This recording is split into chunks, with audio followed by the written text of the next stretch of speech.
Hey folks, it's John with KGTropicals.com bringing you another episode of Tank Talk Q&A where we're answering your questions sent in to that email address right there. However, if you want to have a little bit more fun with this, you can call the phone number right down there and leave a voicemail message with your question on it. I will play those messages on the video series or on the podcast, and we'll have a whole lot more fun that way. You'll actually get your voice on the podcast or the videos. But if you're a little leery about having your voice on here, I understand.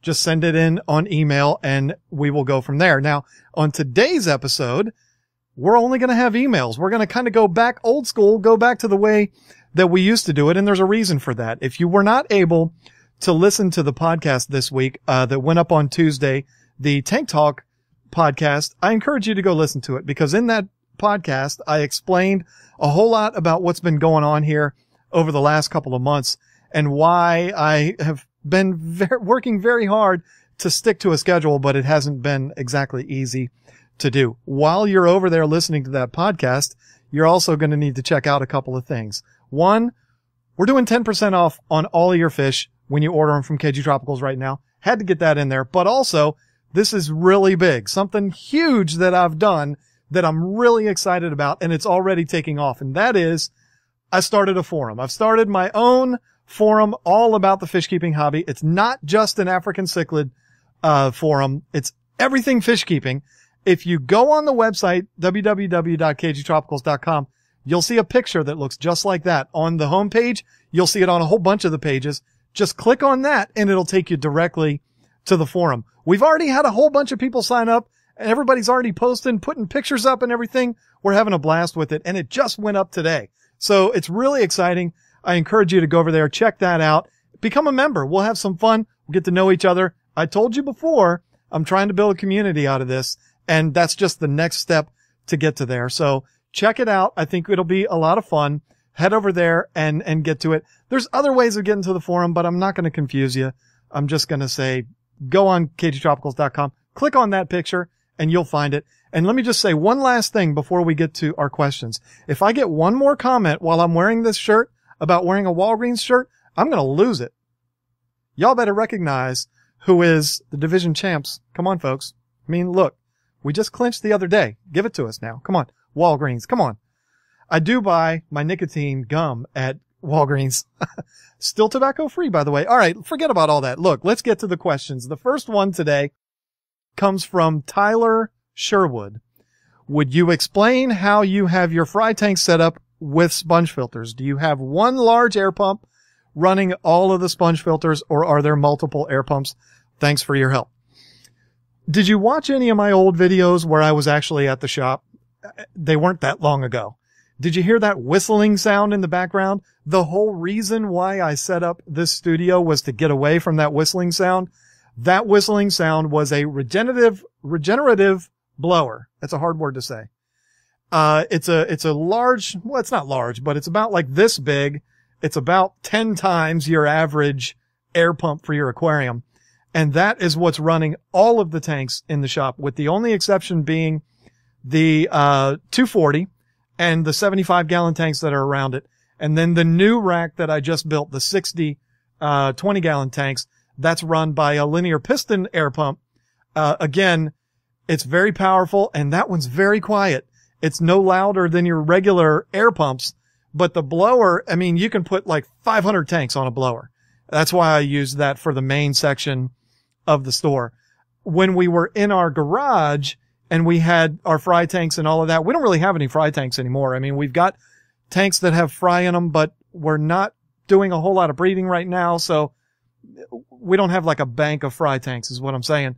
But when we were at the house, we had 120 tanks and we had them all hooked up to a linear piston air pump. And the name escapes me of the brand. Danner? I don't know. Something like that. Worked really well, still does. And, that's what we're using on the 20-gallon tanks right now. So, very quiet, very efficient.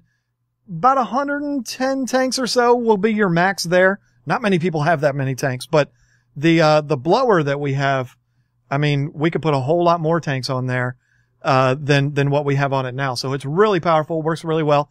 The only problem is that it makes that horrible noise. When you're at the shop and you're in there all day, it kind of blends in with the ambient noise in the room and you don't really hear it. But on video, it definitely didn't help things. So, all right. Thank you, Tyler. Let's move on to Carlo Martello. He says, hello, John. I have a question about African cichlids. I really need to know this soon. And I think you know a lot about African cichlids. Well, thank you. I hope I do. I have a 55-gallon tank with 11 2 to 3 inch Mbuna. I have a frontosa about 5 inches, big, double the size of them. He's been with them for a couple of months, no problem. I also have a Tropheus cichlid, don't know exactly what kind, but it's striped. He is about 2 inches and has been with my Mbuna for some time as the frontosa. So my question is, if I add more Mbunas, maybe a little bigger, will they start picking on these two fish? In general, can frontosa cichlids and Tropheus cichlids be with Mbuna? I have them together. I have frontosas and I have a Tropheus in with my Mbunas in the 240. I have 2 frontosas in here. I've actually been asked to read the list of the fish that I have in this tank. I'm going to do that at the end of this video. But I do have 2 frontosas in here, but they're not with Mbunas. They're with peacocks. I've kept frontosas with Mbunas in my 240 for years, and they've been fine. Before they were in the 240, they were in a 150. They've been fine. So in my experience, I'm going to tell you, yes, you can do that. If you read on the forums, if you read in books, they're all going to tell you no, but you asked me, and my opinion is yes. But here's the thing. I cannot answer your question, will they get beat up when you put them in the new tank? Because I don't know. That's an impossible question to answer. You never really know. I mean, adding new fish to a tank is a risky proposition. It doesn't matter where they're from. It doesn't matter what they are. So go through. I've got a couple of videos on adding new fish to your tank. There's a lot of videos on YouTube on different techniques to add fish to the tank, to an existing tank. Check those videos out.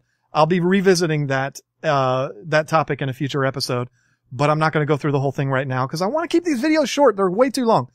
So check those videos out, and I promise you, you'll learn what you need to know. But can they go with Mbunas? Yeah, I've done it. I have a tank right now that has them all together. So Fish Lover asks, do I need a specific substrate to breed African cichlids? No. Next question is, hey, John, my name is Mike. I'm 18 years old from southern New Jersey. I love everything you do on YouTube and now the podcast. Thank you, young man. I'm horribly addicted to African cichlids. I have 4 tanks in my house. 3 have Africans, and I'm itching to get more every day. This is a really long email here, so I'm going to pause for a second, and then I'm going to condense this thing. Okay, so what I did here was I read this novel that Mike sent to me, and I got the gist of it, and that's what we're going to talk about here today. Folks, please try to keep your emails kind of short. I mean, the last one, do I need a specific substrate? No. I mean, that's great. That's the best kind of question to answer. But this one, I mean, it was just way too long. I can't read the whole thing. But the gist of his question was, he's got a bunch of smaller fish in a smaller tank, and then he's got a big tank with big fish in it. He wants to know when he can put the small fish in with the big fish. And this is a question that is very common. I mean, I get it all the time. People come into my shop and they say, I've got 4 and 5 inch peacocks. I want to add more, but I'm afraid to add fish that are only 2 inches. They're going to get beat up, blah, blah, blah. And I'm going to tell you what my experience has been. Okay. You asked me, so I'm going to tell you what my experience has been. I don't think they are more apt to get beat up if they are smaller. I don't think that that puts them at a disadvantage. Naturally, you would think it would, but it really doesn't. I mean, I've added fish to my 240 that has 2 now. We lost 1. We had 3. 2 10-inch venustus in it. And I've added fish into that tank that are 3 inches long, and they don't touch them. They don't care.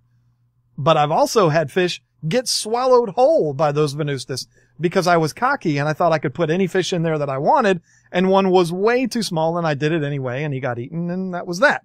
Lesson learned. But just because they're smaller does not mean that they're automatically going to get beat up. But what you have to look for is that they're not going to get swallowed by other fish. If they can fit in your fish's mouth, they're going to be fish food. That's the way you need to look at it. And again, the size, I would say to be safe and so that you don't get your fish beat up and eaten and then come yelling at me, to be safe, I would say wait till they're half the size of your big ones. How about that? Try that and then they should be fine. You can look in this tank right here behind me and see fish that are half the size of the bigger fish in here. And they're fine. So it's not an instantaneous killer to put fish in that are considerably smaller than the rest of the fish. But remember the rules, add them in groups. Don't just put one in there. I mean, you're practically sending him to his death. Put a few in there, disperse that aggression, and you should be fine. Wait till they're about half the size of the rest of the fish in there. And next time, don't send such a long email. I don't need to know your life history. No offense. I like you. You're a good guy, but okay. Alex Simmons. I'm pretty sure that's how you pronounce it. Hey, just wondering if you've done a video on American cichlids. And if not, could you please? Would help me and a lot of people. Thanks. I have done videos on American cichlids, South, Central, whatever. I've done a whole series on angels. I've done a whole series on discus. Most people, when they're talking about South or Central American cichlids, they're not talking about discus and angels. I get that. I understand. I have not done videos on your big mammoth cichlids, your umbies and dovi and your crazy big cichlids, monster cichlids, if you want to call them that. I haven't done that, but I'd love to. And maybe someday I will get into that. I do not want KGTropicals, the YouTube channel, the podcast. I do not want it to only be African cichlids, even though my website's only African cichlids. And I'm really doing this to promote my website, but I don't want it to only be African cichlids. So yeah, I will do videos, but I'm not going to do it until you give me a topic, because you didn't ask me a question. You didn't ask a question about a specific fish. You just said, have I ever talked about them? My answer is yes. And I'd love to talk about them more. So Alex, send me a question. I want to know what you need to know about American cichlids, and I would be happy to answer them. So let's get into, I know we didn't get a whole lot of questions today. Again, I want to keep these videos short, and I really wanted to update you about the forum. I'm really excited about that. And again, check out the podcast if you want to hear why things have been so crazy over the last month. I want to read you this list real quick because I've had more than one person ask me what I have in this tank. Excuse me, that tank. My list is here. Fish are there, So I'm going to read you this list real quick of what I have in here. Okay. They're all peacocks with the exception of 2 fish. Last time I talked about this tank, I said there was 1 frontosa in there. Well, Lisa brought another one home because she just couldn't resist. She had to have one. So she brought another, did I say venustus? Frontosa. She brought another frontosa back. So the list goes like this. Other than the frontosas, they're all peacocks and they're all males. Eureka red, 2 German reds, 2 sunshine yellow bangas, 2 frontosas, Burundi and a copper banded, 3 dragon bloods, 2 OBs, a blue orchid, a sulphur head, a Regina red, an otter point jake, Angara, bicolor, regal, flavescent, and a hybrid. The hybrid is a combination of German red and sunshine yellow banga. So it's probably going to look an awful lot like a sunshine yellow banga because they look so similar anyway. So that's what we have in here. And I mean, unless Lisa keeps bringing home bags of fish, I think that we're going to stick with that. And that's as many as we're going to have. So, so that's what we have in here. And I don't think we're going to add more. I mean, we have all the fish in here that we love, of course, but they're also kind of some of our best sellers that we have at the shop. So it makes sense to have big, beautiful, examples of those fish behind me in every single video. We are debating maybe adding another tank to this studio. I don't know. I'm having a hard enough time getting angles and everything right. This tank is really loud, and with the microphone pointing straight at it, it's not a pretty sight. So, this is still a work in progress. Believe me. That's why the lighting isn't perfect today either. So we may add another tank to the studio. I don't know. But if we do, it's not going to be an African cichlid tank. I'm thinking of filling a tank full of plants and angels. We'll see. So thank you so much to Tyler, Carlo, Mike, Alex, and Fish Lover. Sorry, Fish Lover. Your question was just an easy one. It was an easy question to answer, so I didn't have to go into any kind of detail. So, and next time send me your name. Fish Lover. Come on. Really? I know your name isn't Fish and your last name is not Lover. So thank you all so much for watching this. Please, folks, don't forget, head over to KGTropicals.com. Check out the new forum. Sign on as a member. Everything's free. I mean, it doesn't cost you anything. We'll have a lot of fun on there. I'm going to be on there all the time, just like I'm on everything else all the time. So go on there. We've already had a whole bunch of people sign up. We're going to have tons of fun on there. And check out the podcast. This last episode that went up on Tuesday, I explained everything about what's going on here. It was kind of a rant, but it was still nice to get it out. It made me feel better. So check that out. Thank you for bearing with me. This all is still in shambles here, folks. And I know things are not going exactly the way they're supposed to, but believe me, I'm working night and day to get you the best product possible. Things are going to continue to progress. They're going to get better. I promise. Thank you for bearing with me. Thank you for watching, and we'll see you next time.